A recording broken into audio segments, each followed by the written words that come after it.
right, so you're here because you have a due now for week 3 to finish, and when you go to instructions, there's nothing there. So what you're going to do is you're going to go back.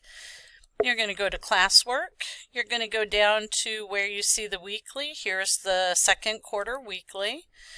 And you were working on week 3 due now. I believe that's what we wanted. So now we're going to go down to week 3. It's easier if you just click on all the icons. Let's head down to week 3. Here's week 3.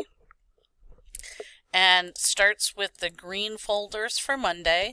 So here is where you will find the due nows for week 3. Here's Monday, Tuesday, Wednesday, Thursday, and Friday. And again, anytime you have a weekly to be done, this is where you'll go.